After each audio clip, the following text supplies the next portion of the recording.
Cứ bình tĩnh thôi, không vội đâu.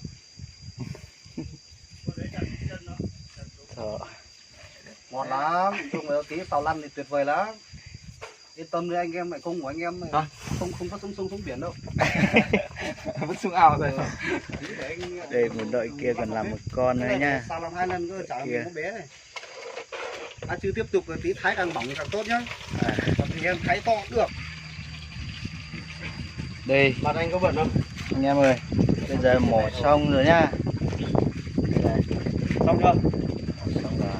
Một con nữa kia.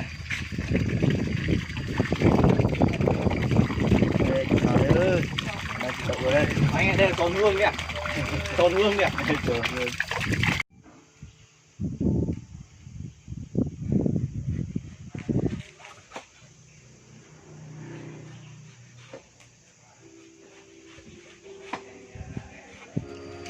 Tráng mà không về được ở đây đấy nhờ, lại lên đây rồi đây nhờ. Ui máu uống bia lắm Tráng này. Tráng máu. Máu uống bia lắm. Hôm nọ rủ lên Đầm Hà đấy, về lên 3 ngày không về được đấy. Say quá Tráng này. Đi đến trận nào say trận đấy vào. Tráng á. Trước chưa về. Đi lấy chỗ quất có cờ. Cái nào xong rồi tiếng quét xong rồi chật nhiều. Cái này ngon đấy nhỉ? Ngon đấy. Nhìn thế thôi toàn thịt thôi. Không có rau thế nào?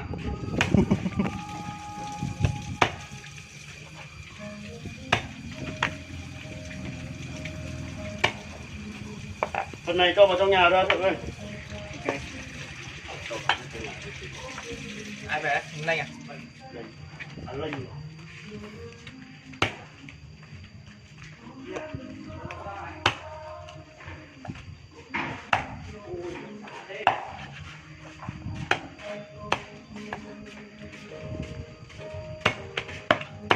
Thất này không phải thất chuẩn đâu.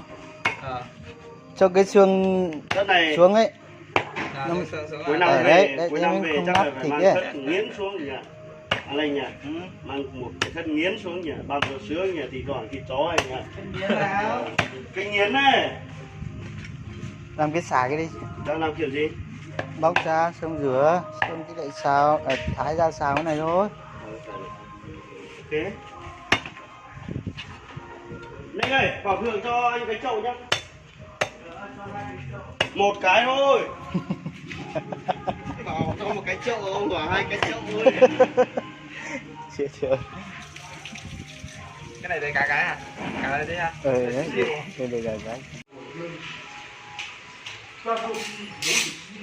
Và cho ra đời có một lập tiên khí SH đồng hệ thống kiểm soát thông minh IoTech giúp bạn chủ động video sạch của nước, an tâm sản xuất quốc gia ngay tại nhà. 这个是什么？这个是什么？这就是兔子啊。Thịt kia là thịt ấy, thịt Ăn một cái cỏ sân lái rồi sao